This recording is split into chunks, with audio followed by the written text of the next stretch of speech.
യുകെക്കെതിരെ കടുത്ത വിമർശനവുമായി ഇസ്രായേൽ പ്രധാനമന്ത്രി Benjamin Netanyahu. UK Islamic republic of Britain എന്ന് വിശേഷിപ്പിച്ച നെതന്യാഹു ആണവായുധമുള്ള ആദ്യ ഇസ്ലാമിക രാജ്യമാകാൻ യുകെക്ക് പ്രാപ്തിയുണ്ടെന്നും പറഞ്ഞു. ഇസ്രായേലിനോടുള്ള സമീപനത്തിൽ മാറ്റമുണ്ടായെന്ന് ചൂണ്ടിക്കാട്ടിയാണ് വിമർശനം. മുൻ ബ്രിട്ടീഷ് പ്രധാനമന്ത്രി വിൻസ്റ്റൺ ചർച്ചിലിന്റെ മകനും മാധ്യമപ്രവർത്തകനുമായ റാൻഡോൾഫ് ചർച്ചിൽ വർഷങ്ങൾക്ക് മുൻപ് ഇസ്രയേലിനെ കുറിച്ച് നല്ല രീതിയിൽ വാർത്തകൾ നൽകിയതിനെ നെതന്യാഹു അഭിനന്ദിച്ചു.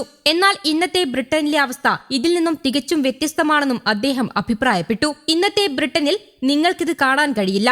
അതിനെ ഇപ്പോൾ ഇസ്ലാമിക് റിപ്പബ്ലിക് ഓഫ് ബ്രിട്ടൻ എന്നാണ് വിളിക്കുന്നത് എന്ന് നെതന്യാഹു കുറ്റപ്പെടുത്തി. ബ്രിട്ടനെ മാത്രം ഇങ്ങനെ കുറ്റപ്പെടുത്തുന്നത് നീതിയല്ലെന്നും യൂറോപ്പ് മുഴുവൻ ഇപ്പോൾ ഇങ്ങനെ തന്നെയല്ലേ എന്നും ചോദിച്ചപ്പോൾ അതെ, പക്ഷേ ആണവായുധങ്ങളുള്ള ആദ്യത്തെ ഇസ്ലാമിക രാജ്യം ഇസ്ലാമിക് റിപ്പബ്ലിക് ഓഫ് ബ്രിട്ടൻ ആയിരിക്കുമെന്ന് ആരോ പറഞ്ഞത് നിങ്ങൾക്കറിയാമല്ലോ എന്നാണ് നെതന്യാഹു മറുപടി നൽകിയത്. ഗാസ യുദ്ധവുമായി ബന്ധപ്പെട്ടാണ് ബ്രിട്ടനും ഇസ്രായേലിനും ഇടയിലുള്ള ബന്ധം വഷളാകുന്നത്. യുകെ പ്രധാനമന്ത്രിയാകുന്നതിന് തൊട്ടുമുൻപ് ആന്റി ബേൺഹാം ഗാസയിലെ ഇസ്രായേലിന്റെ സൈനിക നടപടിയോടുള്ള ലേബർ പാർട്ടിയുടെ ആദ്യകാല പ്രതികരണത്തിൽ ക്ഷമ ചോദിച്ചിരുന്നു. തന്റെ നേതൃത്വത്തിൽ പാർട്ടിക്ക് ഈ വിഷയത്തിൽ തെറ്റുപറ്റിയെന്നും ഇനി കൂടുതൽ നന്നായി പ്രവർത്തിക്കേണ്ടതുണ്ടെന്നായിരുന്നു പ്രതികരണം.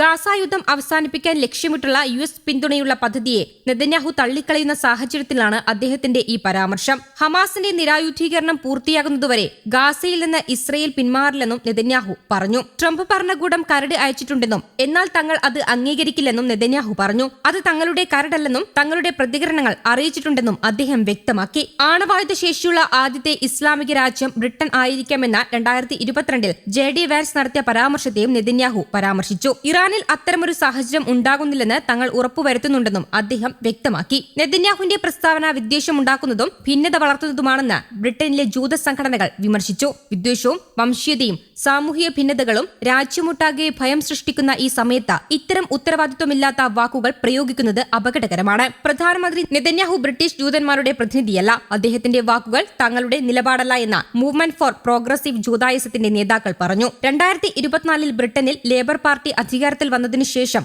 ഇരു രാജ്യങ്ങളും തമ്മിലുള്ള നയതന്ത്ര ബന്ധത്തിൽ അസ്വാരസ്യങ്ങൾ നിലനിൽക്കുന്നുണ്ട്. മുൻ പ്രധാനമന്ത്രി കെയർ സ്റ്റാർമറുടെ ഭരണത്തിന് കീഴിൽ ബ്രിട്ടൻ ഇസ്രയേലുമായുള്ള സ്വതന്ത്ര വ്യാപാര ചർച്ചകൾ നിർത്തലാക്കുകയും ചില ആയുധ കയറ്റുമതി ലൈസൻസുകൾ റദ്ദാക്കുകയും ചെയ്തിരുന്നു. കൂടാതെ ഇസ്രയേലിലെ തീവ്ര വലതുപക്ഷം മന്ത്രിമാർക്ക് മേലും യുകെ ഉപരോധവും ഏർപ്പെടുത്തിയിരുന്നു.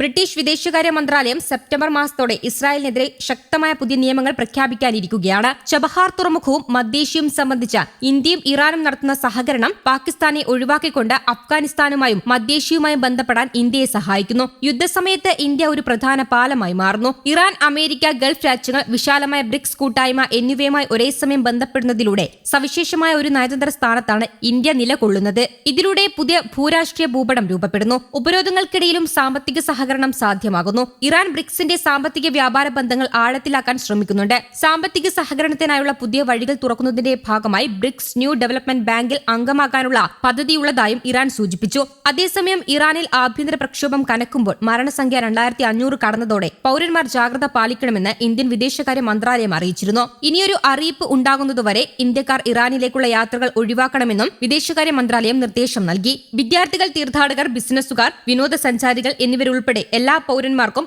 വാണിജ്യ വിമാനങ്ങൾ ഉൾപ്പെടെയുള്ള ലഭ്യമായ മാർഗങ്ങൾ ഉപയോഗിച്ച് രാജ്യം വിടണമെന്നും ഇന്ത്യൻ എംബസി ആവശ്യപ്പെട്ടു. News desk, Kerala Kaumudi.